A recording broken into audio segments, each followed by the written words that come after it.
everyone, and welcome to another episode of Jay in the Kitchen. So today we're going to do one of the staples, something that's fundamental in just about anything that you want to do. And it's homemade stock. In this case, I'm going to do chicken stock.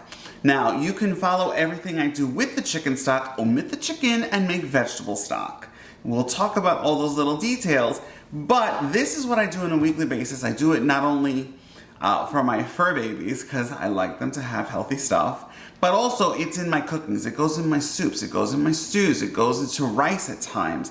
Sometimes I just want a little bowl of something warm and good. I heat it up and I put, this is just what we do. Follow me, join me as I show you how I make my version of chicken stock. And let's get started. So let's talk about what goes into our stock. So here I have 2 onions. They're pretty large. I'm not going to use all of this. I'm probably going to use 4 stalks of celery. I have about 5 very skinny, very thin mushrooms. Now these have all been pre-washed. I am not taking off the skins. There's a lot of flavor and nutrients and all the fun things that are in there. But let's start with the onions, because I do take off the outer layer of the onions. I have my bowl where I'll put everything in, and as always, I always keep a garbage bowl close by just so I can put everything there. We'll add to the stock probably about 8 cloves of garlic, 2 bay leaves, some parsley. You can add fresh herbs, such as, I know there are people who like dill. In there, I will put some fresh thyme. And you go that way. It's all in fun. So here I am just taking out the outer layer of the onion. I'm keeping the core on because I want it to stay together. I don't want it to fall apart. But what I want is I want to extract all of the flavors. Now sometimes, as you can see, these were a little bit dirty. They didn't want to get too clean, so I'm just removing that outer layer. We'll leave that there. Go ahead, pull this off. As you can see, it's very easy to do, although you may have to fight with it a little bit. These are pretty pungent and fresh onions. There we go. So let me do the other ones and we'll be right back. And now that we've peeled these onions, I'm leaving them pretty much, as you can see, they're in half. I'm just gonna go ahead and slice it in half, keeping that core together, although sometimes those little inside parts will fall out. Go ahead and put that into your trusty bowl and set to the side.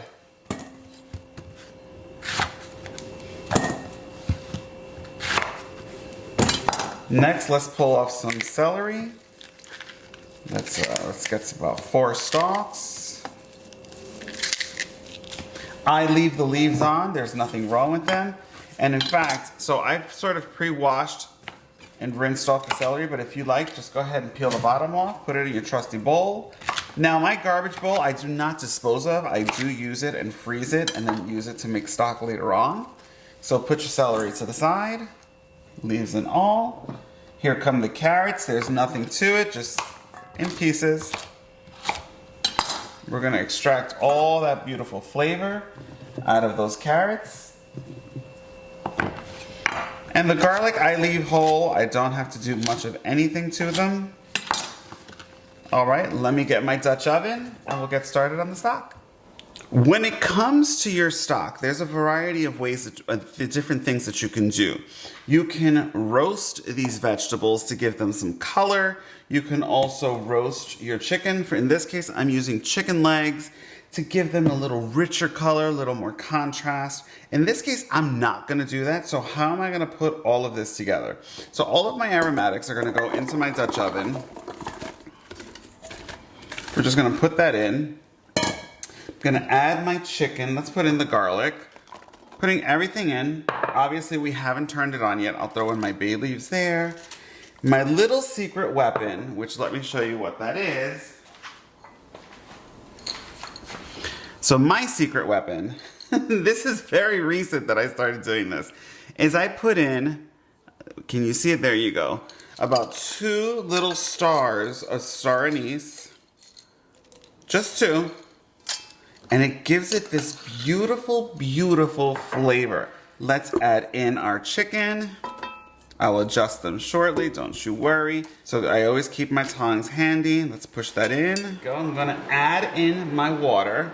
So I always keep like a blender, a pitcher, whatever you have, cold water. This might require a little more. This is about 12 cups of water. Actually, this might be perfect. I don't fill it to the tippy top, but that's good enough for me. To this, I'm gonna add about 1.5 teaspoons of kosher salt. Make that 2 teaspoons. Add in about 1/2 teaspoon of, this is my peppercorn blend. That's enough. You can adjust it to your likings a little later. To this, I'm just gonna put it on top. This is my parsley. I'm gonna just stick it in there, stems and all. It's been washed to make sure there's no sand, no residue. Let this come to a boil. Then we will reduce to a simmer.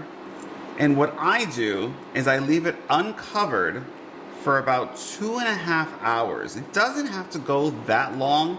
I leave it that long because I'm literally pulling out all of the collagen, all of the different things that are part of these connective tissues here. I want full flavor. When it starts to come to a boil, you're going to start to notice a little bit of what we call scum. When we get there, I'll show you how I skim it off. So what you see here, see this little foam that's on the top? That's called scum. So those are the impurities that are coming off of the meat itself. So here I have a little strainer. This is specifically for, I use this for all my stock making, or whenever I'm boiling bones and you want to remove all those impurities. And then I just keep a little bowl on the side. And I'll continue doing this throughout the process because it'll release throughout various times of your stock making process. I don't want to take any of the herbs out or the garlic, but I do want to get all of that scum out. And there you go. So you can just keep doing this as this comes to the surface.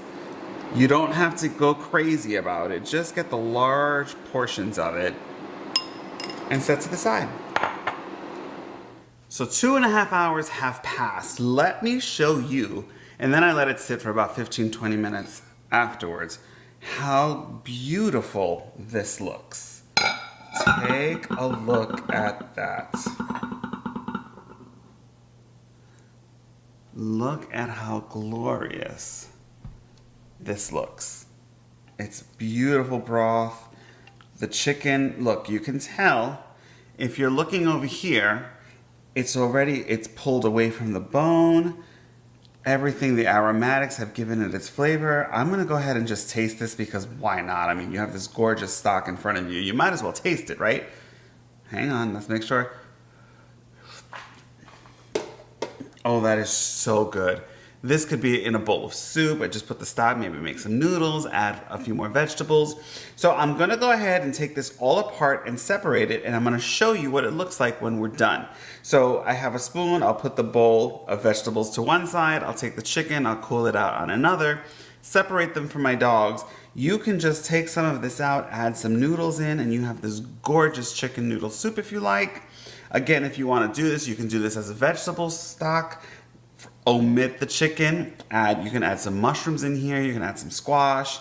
Again, this is just the basics, the fundamentals of having stock so that you can use it for whatever recipe you want. So let me go ahead and separate this and I'm gonna show you what the beautiful, beautiful broth looks like. Okay, so now we've strained the stock. I always strain it into a pitcher or whatever you have that you can pour easily. I keep these containers close by. So what I will do is I will split this into two, as you can see. This smells so good. Put half in here. And what I will do is, you can't store these while they're hot. So I'll put these into a stock pot filled with ice and cold water so that they come to room temperature. Then I'll cover them, put them in the refrigerator and or freezer, and they can last you for quite some time. So these beautiful stocks can be used, like I said, you can use them for soups, for stews, for rices, for a multitude of dishes. But this is the basics of how I love to make my stock. So from my kitchen to yours, I really hope you guys make this. And if you do, make sure you like, comment, share, and subscribe to the channel. And write down below how you like to make your stock, because I'm always looking for creative ways of doing things differently and making them even better and elevating a dish to a whole new level. So I'll talk to you guys real soon, and stay tuned for the next episode. Bye!